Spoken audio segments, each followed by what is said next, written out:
पहला क्वेश्चन क्या है, पढ़ना।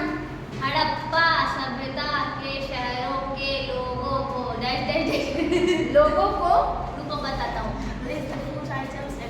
लोगों को उपलब्ध भोजन की सूची बनाइए और इन वस्तुओं को उपलब्ध कराने वाले समूहों की पहचान कीजिए। यानी आप लोगों को बताना है कि वो क्या क्या भोजन वो करते थे, उनके पास क्या क्या भोजन उपलब्ध थे।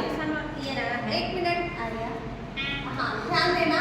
तो भोजन में वो पेड़ पौधों से प्राप्त उत्पाद, प्रोडक्ट ऑफ फ्रॉम प्लांट्स, ठीक है। दूसरा क्या हो गया, मांस तथा मछली, ये उनका भोजन था।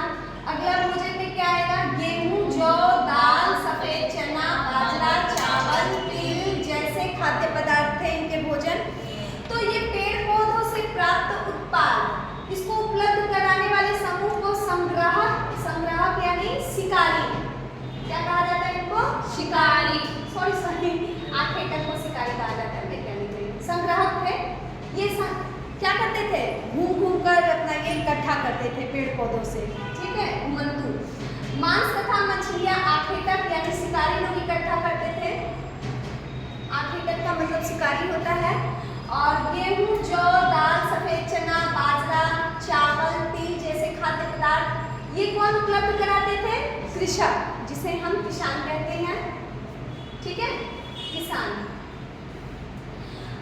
अगला प्रश्न क्या बनता है हमारा, पुरातत्वविद हड़प्पाई समाज के सामाजिक आर्थिक भिन्नताओं का पता किस प्रकार लगाते हैं। क्या है प्रश्न, फिर से पढ़ो। पुरातत्व हड़प्पाई समाज के सामाजिक और आर्थिक विविधताओं का पता किस प्रकार लगाते हुए कौन सी विविधताओं पर ध्यान देते हैं।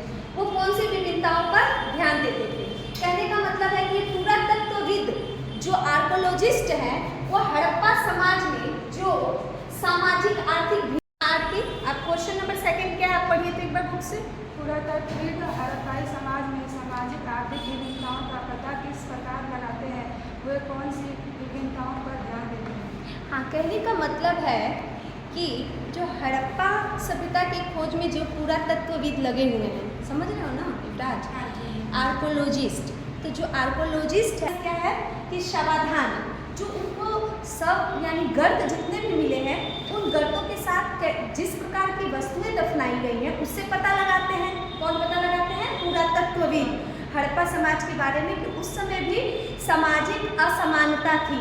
सामाजिक असमानता का मतलब होता है कोई अमीर था कोई गरीब था। तो एक तो पहला पॉइंट हो गया समाधान, दूसरा पॉइंट हमारा क्या होगा, विलासिता की वस्तुएं, ठीक है ना।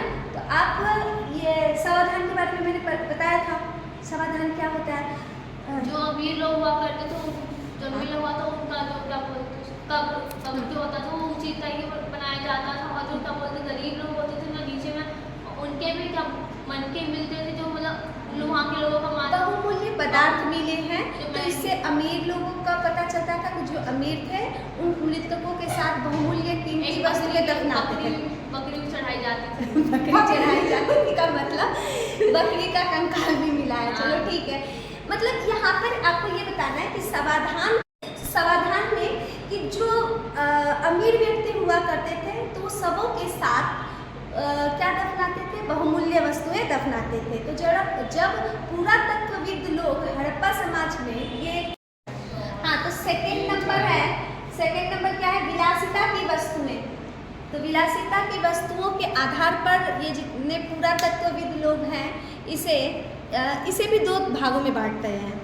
पहला कि एक मोटे तौर पर 2 भागों में बांटेंगे। एक हो गया कि वो जो नॉर्मल वस्तुएं, सामान्य वस्तुएं, जैसे कौन कौन सी वस्तुएं, चक्कियाँ, हाँ, झावा, सुइयाँ, मृत भांड, झावा, अच्छा झावा हो गया।